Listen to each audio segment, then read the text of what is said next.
how much you can automate the operational burden that running a business entails.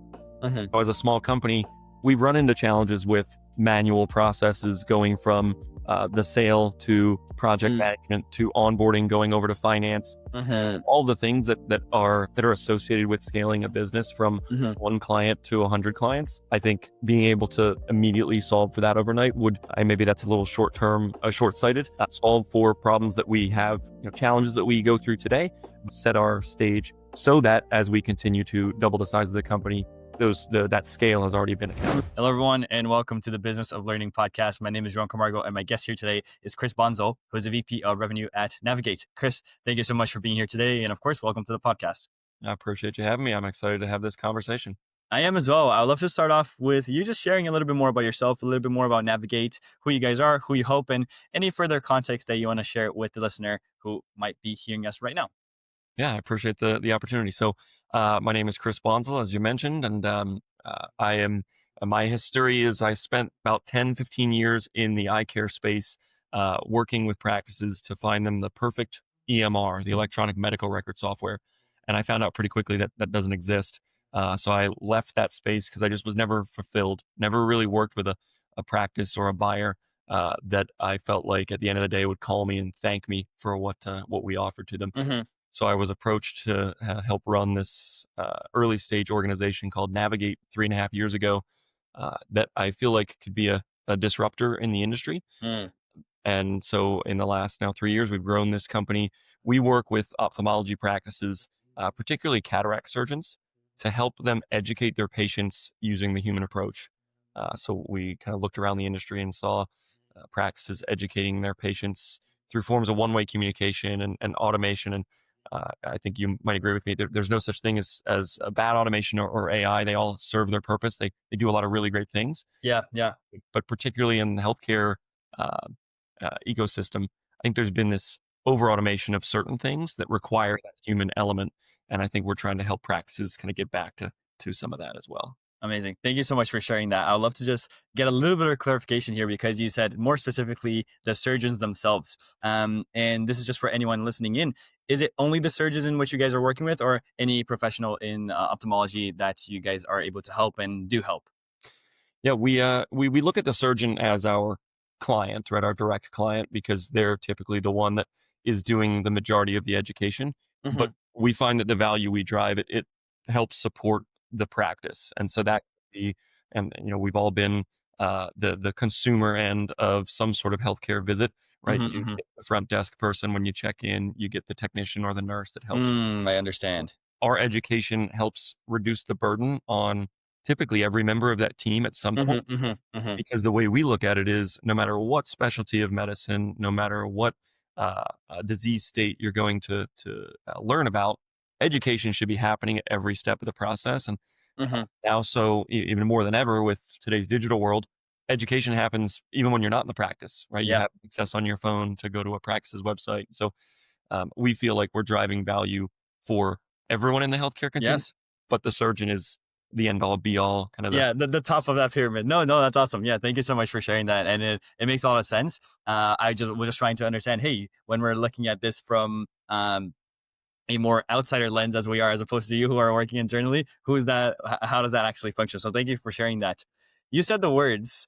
I think we can be disruptors in the industry here. And I love to hear that because one, I like exciting things. I like new things. I like things that can cause that impact that sometimes other companies are doing great things, but they're not driving that same huge vision. So I would love to hear from you. Why do you think you guys can be a disruptor in the space and everything that you guys are doing? So I don't take that word lightly because I know it gets thrown around. Every new young startup claims that we're here to disrupt, we're here to change the industry and leave our lasting impression. I think we can say at Navigate that we are disrupting the industry because, again, there's many different solutions out there for patient education that are forms of one-way communication. Practices forever have been sending packets through the mail. They've been sending videos. So when I say we disrupt, I'm actually maybe looking at it backwards. Most groups say we're disrupting with our new innovative technology or we're disrupting by, again, this great AI tool. And those things are fantastic, but we're looking backwards to look forward. Hmm. So our organization is focused, and our tagline is the human approach to education. So Hmm. instead of throwing more software or more automation at a practice, we go and hire really experienced technicians, technician media nurses, Yes. clinical technicians. So we hire these individuals to be an extension of our client's practice. And so we are spending the extra time building that connection with patients through a one-on-one personalized dialogue, Hmm. which hasn't gone away from practices, but it hasn't been used in a way where practices focus that on the front end. It's typically reserved for when you're in the office with a Hmm. patient. So when I say disruptor, I mean we're having practices uh, automate everything they can in the office to make a better patient journey, paying your bill, checking in online, scheduling an Hmm. appointment, but ensure that they focus the human element on those things that give patients fear and Yeah. anxiety. And you have an upcoming surgery, there's going to be questions related to it. Let's have you talk to a person. That's awesome, and thank you for sharing that. Because when we were first having our conversations, which of course no one here was a part of this, that was one of the most exciting things that you said. The part where you guys are really becoming that extension of their team, and I found that so cool because it's been a recurring pattern with conversations that I have, people that I work with as well. It's just that hey, AI is coming through, but people are scared that that human aspect is going to go along with it, but it's only going to go along with it if you allow it. Exactly. There's no need to make sure that it's just to take the dual take all whatever terms you like to use. You still can be very proficient with how you're actually systematizing all the operations to make sure that there is a human element to it, there is the efficient elements to it as well, and they can work alongside each other to then optimize the entire company and of course the impact that goes alongside it. And those organizations, and this is not just healthcare, right? But those organizations in whatever business you do that can find that perfect balance are Hmm. gonna they're going to grow when the rest of us or the rest of the world is Them. trying to everyone else when they're trying to figure out how to balance that. Because Yeah. I don't want to say we're using AI, we're using technology to better what we do so Hmm. that the human element can remain front and center. But there's still Hmm. all sorts of things in the back end of our business that can be automated and that can be used and more efficiently through technology for sure. Hmm. Amazing. Thank you so much for sharing that. That's so awesome. Do you think that's a big hesitation that comes from a lot of the prospects, clients you guys speak with? They have that fear of adopting this new thing that might lose that human touch element of it. Or when you guys are actually having those conversations, the education side of it, and when you're educating them on the value that you guys provide, that's very clear for them. Doesn't really happen to be call it an objection. Yeah. It hasn't been an objection in my typical conversations with practices evaluating what we do, Hmm. because and part of our growth story has been kind of as a disruptor, if you will, or challenging that status quo. And the status quo has been, well, we've always that's how we've always done it. We've always used videos to automate the education, or we've Yeah. always sent text messages, always in the last 5, 10 years. Uh, It's so true. so there's been this shift now, the new norm. Um, but for there is a large shift in our industry, in the Hmm. technology industry, and I think across healthcare, that AI call agents and phone teams, those are certainly making waves. And there are as with every transition, there are the early adopters, and there are those that are a little bit more inquisitive, and then there's the detractors, the groups that they're going to be for Hmm. as long as they can holding on to. I won't do that. Mm, But in mm. our conversations and what we do, it has yet to be as much of a challenge, I think, in maybe other spaces.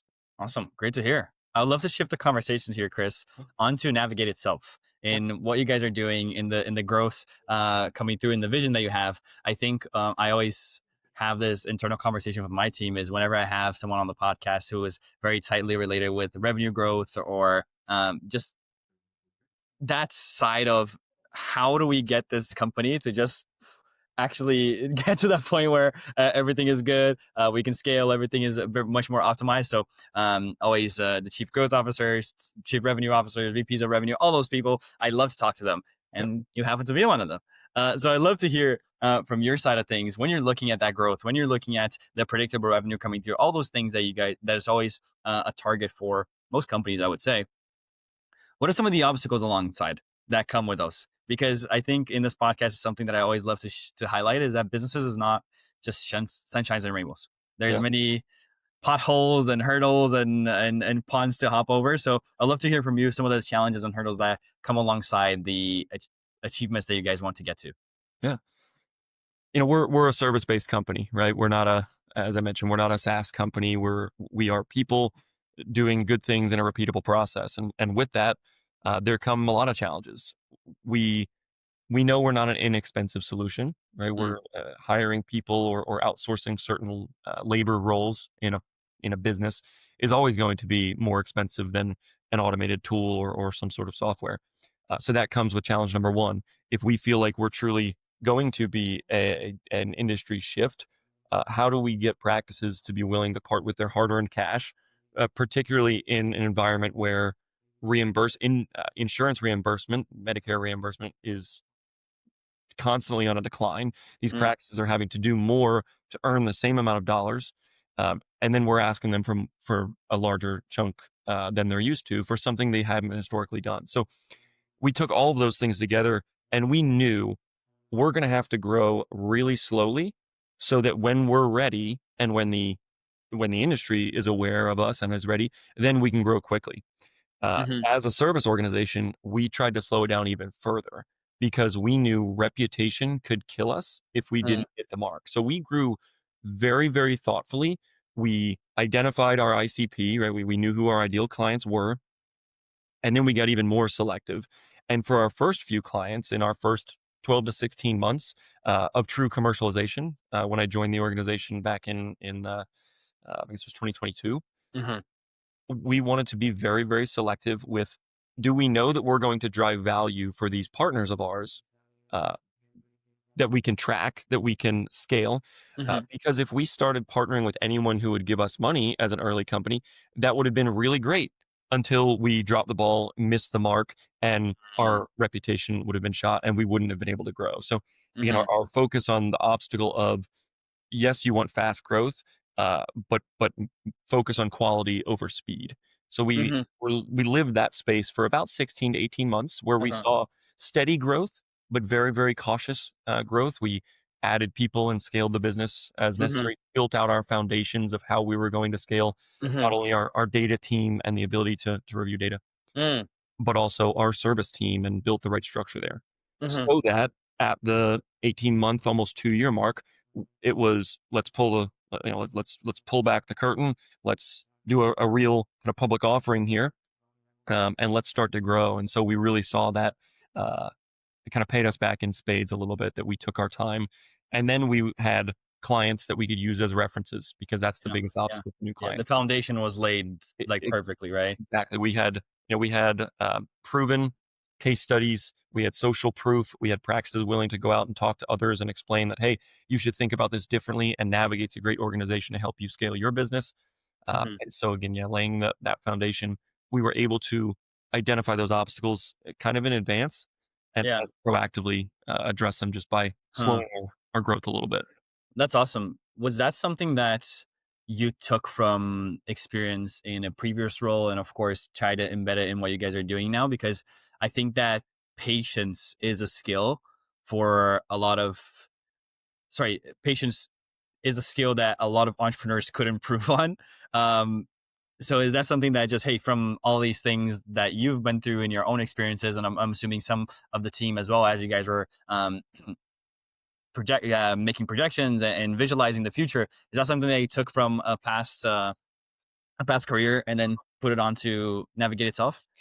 Yeah, the majority of my career has been in eye care, so I pulled a lot from that, seeing the industry, seeing some trends, knowing how, as large as our community is, it still feels like a cul-de-sac. It still feels like Mhm, everyone knows everyone else, and so knowing that if you miss the mark, someone else is going to know, and that spreads. Because I've been on the opposite side of that, right? Having sold a software for a company that had been around for 10 years with a great reputation that then started to slip, you mhm, could see how quickly trust erodes, and trust is the number one, in my experience, in my opinion. Trust is the number one factor of how you can sell. Mm, Once that trust erodes, it's gone. So I did learn that lesson early on, and I would say, particularly for any of your listeners that might be uh, considering entrepreneurship or considering joining an early stage organization, it's maybe hard to evaluate this, but knowing who you're joining with. And so the founders of this organization that approached me to come mm, help run the commercial side, I had worked with previously.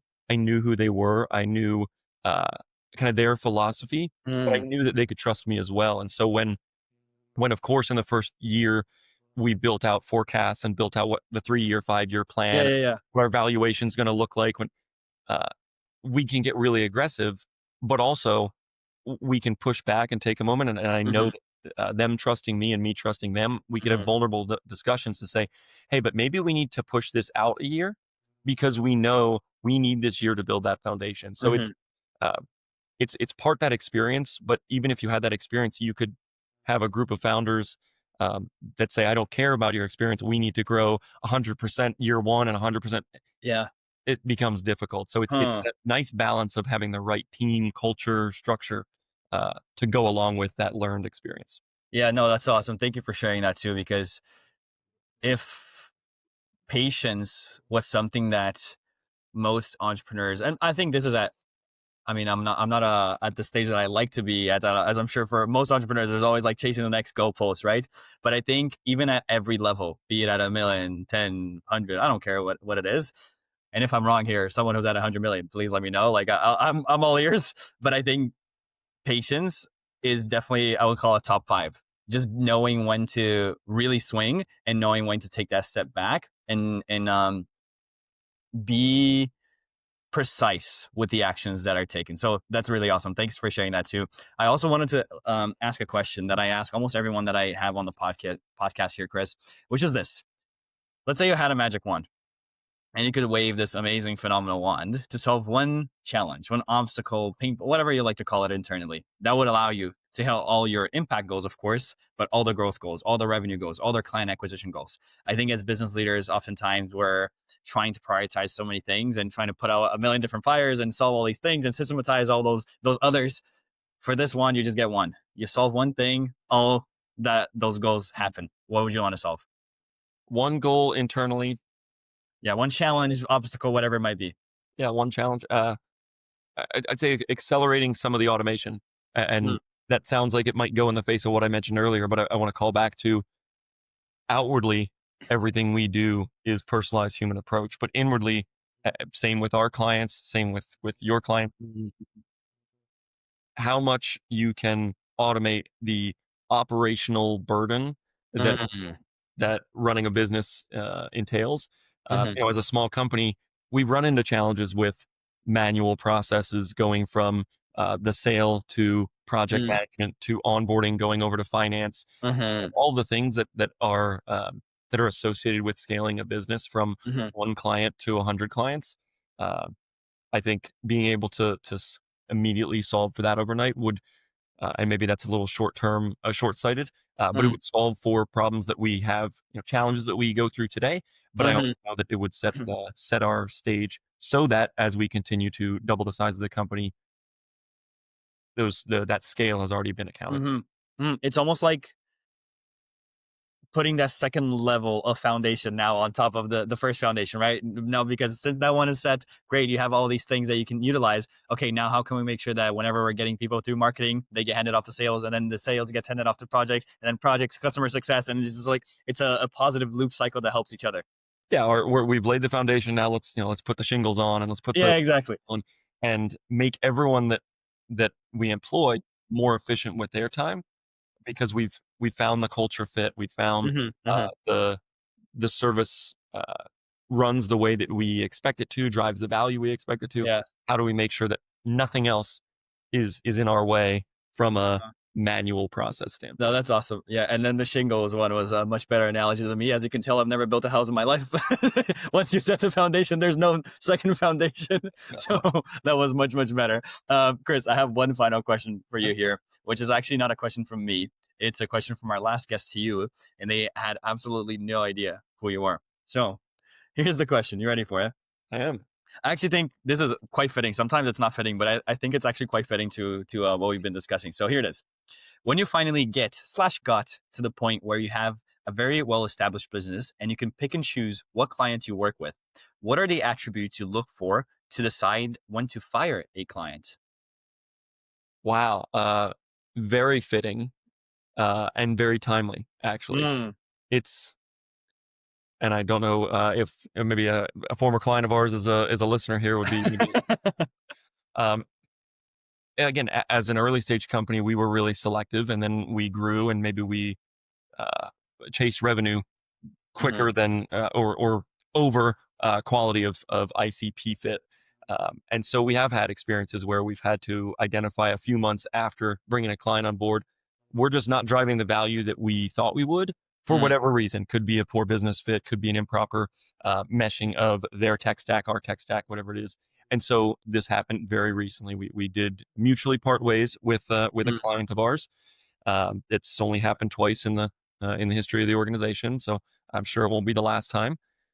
Uh, I think the question was, how do what do we look for in Hmm. when we do that? And I think it's business fit, and that's a broad stroke, but I think there's a lot of things that go into that, and sometimes it's really hard to do that, particularly if you're talking to a chief growth officer, a revenue Mm. officer, someone like myself who, in a small company, I am the commercial arm of our business, right? My Hmm. job is to make sure we're growing effectively and protecting every dollar of revenue that we've fought tooth and nail to get.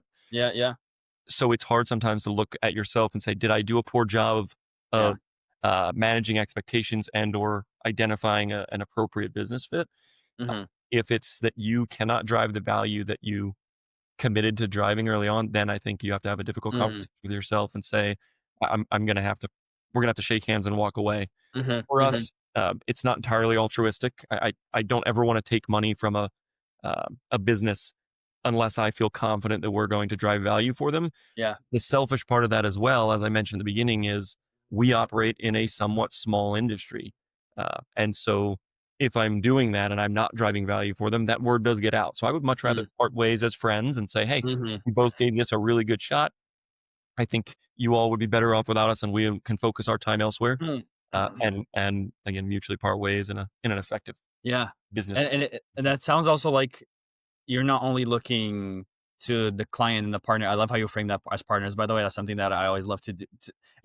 It's so much fitting because you're actually helping each other grow as opposed to like, hey, you just deliver this thing and how they hope for the best. But it sounds like not only looking outwardly for that, but also looking internally. Hey, how do we keep our integrity and our transparency in what we want to do? And if we don't think we're providing the value that we want to, then that's completely okay as well. But just being very transparent about that.